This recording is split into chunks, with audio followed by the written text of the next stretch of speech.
Haunted बस। रात के करीब 11 बज रहे थे। सड़क पर इक्का तुक्का गाड़ियां चल रही थी। अपनी नाइट शिफ्ट खत्म करके शीला और निकिता बस स्टॉप पर खड़ी थी। आज तो हमें बहुत देर हो गई। पता नहीं घर जाने के लिए हमें कोई साधन मिलेगा भी या नहीं। अगर कोई साधन नहीं मिला तो कहीं रात इसी बस स्टॉप पर ना बितानी पड़े। अपनी काली जुबान बंद कर। जब देखो तब उल्टी बातें ही करती है। अरे कुछ देर रुक जाना, कुछ ना कुछ मिल ही जाएगा। लेकिन काफी देर तक इंतजार करने के बाद भी उन्हें कोई बस नहीं मिलती। धीरे धीरे समय के साथ साथ सड़क पर चलने वाली गाड़ियों का दिखना भी बंद हो जाता है। अरे ये देख, अब तो सड़क पर एक भी गाड़ी नहीं दिख रही। दूर दूर तक गाड़ी और किसी इंसान का नामो निशान नहीं है। एक काम करते हैं, वापस अपने ऑफिस चलते हैं। हम दोनों आज रात वहीं गुजार लेंगे। देख, तुझे अच्छी तरह पता है 10 बजे के बाद चौकीदार ऑफिस के मेन गेट पर ताला लगाकर अपने घर चला जाता है। ऑफिस जाने का कोई फायदा नहीं है। इस सुनसान सड़क को देख मुझे बहुत घबराहट हो रही है। एक काम करना, उसी चौकीदार के घर चलते हैं। वो भी तो परिवार वाला है। हम बेफिक्र होकर आज रात उसके घर पर रुक सकते हैं। अरे पागल, चौकीदार 10 बाई 10 की खोली में रहता है। उसके 4 बच्चे हैं। भला वो हमें अपने घर में कौन सी जगह देगा। अब तू ना ये बेकार की बातें बंद कर और चुपचाप खड़ी रह। शायद कोई लिफ्ट ही मिल जाए। फिर काफी देर इंतजार करने के बाद आखिरकार एक नीले रंग की बस उनके सामने आकर रुकती है। बस का दरवाजा खोल कंडक्टर उन दोनों से कहता है, कहिए कहाँ जाना है आप दोनों को? देखिए मेरी पूरी बस खाली पड़ी है। मैं आप दोनों को आपके ठिकाने पर छोड़ दूंगा।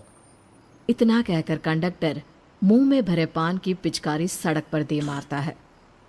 निकिता, लोगों का कहना है कि कुछ महीने पहले इसी तरह अंधेरी रात में एक नीली बस के अंदर कुछ बदमाशों ने एक जवान लड़की की हत्या कर दी थी। इस बस का रंग भी नीला है। कहीं ये वही बस तो नहीं? कंडक्टर शीला की बात सुन लेता है और मुस्कुराते हुए कहता है, देखिए मेम साहब, उस घटना के बारे में मैंने भी सुना है। माना कि उस बस का रंग और मेरी बस का रंग एक है, लेकिन दुनिया में नीले रंग की एक ही बस तो नहीं है ना। हाँ, ये तो सिर्फ एक इत्तेफाक है। देखिए हमारी बस में एक मेम साहब पहले से ही बैठी हैं, चाहे तो आप देख लीजिए। निकिता गर्दन उठाकर देखती है तो बस के पीछे वाले हिस्से में एक लड़की कंबल ओढ़े बैठी हुई थी। सही तो बोल रहे हैं भैया, बस में पहले से एक लड़की बैठी है। चल अब हम भी बैठ जाते हैं, वैसे भी बहुत देर हो गई है। अरे ठहर जाना निकिता, मुझे डर लग रहा है। अरे तुझे इतना ही डर लग रहा है तो तू यहीं खड़ी रहे, मैं तो चली। अरे तुम मुझे छोड़कर कहाँ जा रही है? मैं भी चलती हूँ। दोनों बस में जाकर बैठ जाती हैं। देखते ही देखते ड्राइवर बस को तेज रफ्तार में चलाना शुरू कर देता है। तभी शीला की नजर पीछे वाली सीट पर अकेली बैठी लड़की पर पड़ती है। उस लड़की की लाल आंखें और उसका आधा जला हुआ चेहरा देखकर शीला घबरा जाती है। सुन निकिता, हमारे पीछे जो लड़की बैठी है ना, उसकी आंखें एकदम खून की तरह लाल और चेहरा किसी चुड़ैल की तरह डरावना दिख रहा है। अरे छोड़ ना, कौन कैसा दिखता है, मुझे इन सब बातों में कोई दिलचस्पी नहीं है। मैं थोड़ी देर झपकी लेना चाहती हूँ, इसलिए अब तू अपनी बड़बड़ बंद कर प्लीज।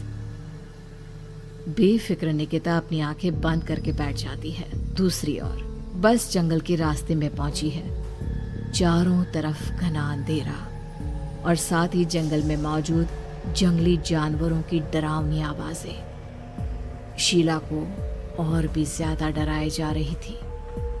थोड़ी ही देर में बस एक बरगद के पेड़ के पास से गुजरती है।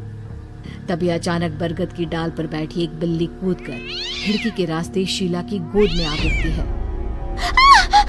मर गई रे, बचाओ मुझे, कोई बचाओ। शीला के चिल्लाने की वजह से निकिता की आंख खुल जाती है और वो भी घबराकर इधर उधर देखने लगती है। तभी पीछे वाली सीट पर बैठी लड़की उठकर शीला के पास आती है और बिना कुछ कहे उस बिल्ली को शीला की गोद से उठा उसे सहलाते हुए अपनी गोद में लेकर वापस अपनी सीट पर जाकर बैठ जाती है। अरे शीला, तू तो बहुत ही डरपोक है। जरा जरा सी बात पर उछल पड़ती है। मैं कल से अकेले ही सफर करूंगी। अरे मैं क्या करूं? वो बिल्ली अचानक मेरी गोद में आ गिरी अपनी बकवास बंद कर और मुझे चैन से सोने दे। इस तरह शीला को डांटकर निकिता फिर सो जाती है, पर तभी अचानक एक झटके से ब्रेक लगाकर ड्राइवर बस को रोकता है। शीला खिड़की से बाहर झांक कर देखती है तो उसे सड़क के किनारे एक काला आदमी खड़ा दिखाई देता है। उसकी बड़ी बड़ी दाढ़ी और अजीब से कपड़े देखकर शीला को घबराहट होने लगी। क्या हुआ ड्राइवर भैया, आपने बस क्यों रोक दी? अरे वो देखो, वहाँ वो सड़क के किनारे एक आदमी खड़ा है, उसी के लिए मैंने बस रुकवाई है। शीला निकिता को धक्का देकर नींद से जगाती है। अरे अब क्या हुआ? वो देख, सड़क किनारे कितना डरावना आदमी है। उसका अजीबोगरीब हुलिया देखकर लगता है जैसे कोई शैतान खड़ा हो। अब शीला की तरह निकिता भी उस आदमी को देखकर थोड़ा डरने लगती है। कंडक्टर, क्या तुम उस आदमी को बस में चढ़ाने वाले हो? उसे देखकर हमें डर लग रहा है, उसे बस में मत चढ़ाओ। अरे डरने की कोई बात नहीं है मेम साहब, ये आदमी जंगल के पीछे वाले गांव में रहता है। ये रोज इसी वक्त मेरी बस में बैठकर पड़ोस वाले गांव में जाता है, और वैसे भी ये बेचारा गूंगा है। अगर आप लोगों को डर लगता है तो मैं इसे ड्राइवर के बगल में बिठा देता हूँ। ओह अच्छा, ठीक है। फिर कंडक्टर का इशारा पाते ही वो आदमी बस में सवार हो जाता है। ड्राइवर दोबारा एक्सीलेटर पर जोर देकर बस को आगे बढ़ाता है। थोड़ी ही देर में बस एक घाटी पर चढ़ती है। बस के एक तरफ गहरी और डरावनी खाई थी, पर ड्राइवर को इस बात से कोई फर्क पड़ता नजर नहीं आ रहा था। वो लगातार बस की रफ्तार बढ़ाकर बस चलता जा रहा था। ड्राइवर भैया, आप देखते नहीं क्या बगल में इतनी गहरी खाई है? बस की रफ्तार लगातार बढ़ाए जा रहे हो, थोड़ा धीरे चलाओ ना। अरे मेम साहब, घबराने की कोई बात नहीं है, ये तो मेरा रोज का काम है। मैं तो यहाँ इसी रफ्तार से बस चलाता हूँ। आप बेफिक्र होकर अपनी सीट पर बैठ जाइए, आपको कुछ नहीं होगा। ड्राइवर के कहने पर निकिता शांति से बैठ जाती है। कुछ दूर चलने पर अचानक ड्राइवर बस को सड़क के किनारे रोक देता है। शीला एक बार फिर खिड़की के बाहर झांक कर देखती है, लेकिन इस बार उसे कहीं कोई दिखाई नहीं देता। अरे अब क्या हुआ? तुमने बस क्यों रोक दी? यहाँ तो दूर दूर तक कोई भी नहीं दिखाई दे रहा। ड्राइवर उसकी बात का कोई जवाब नहीं देता, पर कंडक्टर बोल पड़ता है।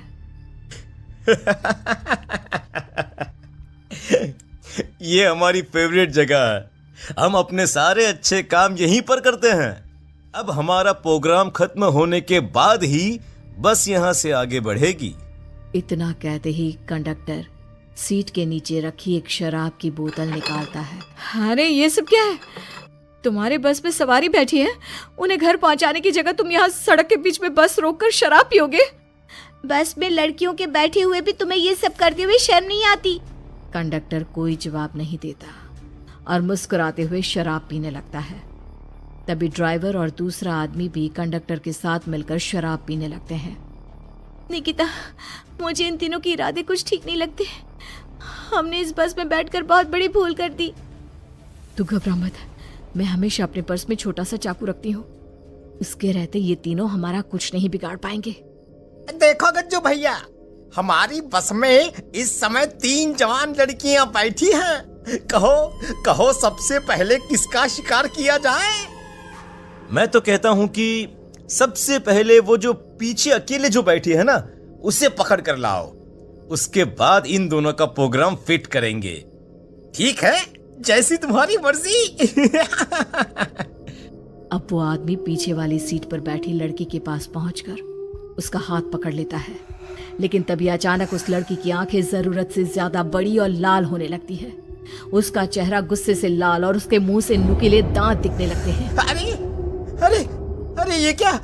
ये लड़की अचानक इतनी खतरनाक कैसे बन रही है? इतने में वो लड़की उस आदमी को उठाकर वहीं सीट पर पटक देती है। मुझे हाथ लगाएगा, तेरी इतनी हिम्मत! जोर से चीखते हुए वो लड़की उस आदमी पर हमला कर देती है और पल भर में ही उस आदमी का काम तमाम हो जाता है। ये देख ड्राइवर और कंडक्टर के होश उड़ जाते हैं। इतने में ड्राइवर अपनी जान बचाने के लिए तुरंत बस से बाहर कूद जाता है, पर तभी बस के पीछे की तरफ से तेजी से आ रहा एक ट्रक उसे कुचल कर चला जाता है। एक ही पल में अपने दोनों साथियों की मौत देख अब कंडक्टर के हाथ पैर कांपने लगते हैं। ये सब देख निकिता और शीला के भी होश उड़ जाते हैं। वो चुपचाप अपनी सीट पर ही छुप कर बैठी रहती हैं। अरे अरे अरे कौन हो तुम और तुम इतनी भयानक कैसे बन गई? अब वो लड़की गुस्से में गुर्राते हुए कंडक्टर का गला पकड़ लेती है। इतनी जल्दी मुझे भूल गए? कुछ महीनों पहले तुम तीनों ने बड़ी बेरहमी से मेरी हत्या की थी और फिर शहर छोड़कर भाग गए। कई दिनों से मैं तुम तीनों के इंतजार में भटक रही थी। आज जाकर मेरा बदला पूरा होगा। अब तू भी अपने साथियों की तरह जहन्नम पहुंच जाएगा। अब वो लड़की कंडक्टर को उठाकर बस के पास मौजूद खाई में फेंक देती है। कंडक्टर एक बड़े पत्थर से जा टकराता है और उसकी भी मृत्यु हो जाती है। दूसरी तरफ ये सारा नजारा देख शीला और निकिता बेहोश हो जाती है। अगली सुबह जब उन दोनों को होश आता है तो वो अपने आप को एक सरकारी अस्पताल में पाती है।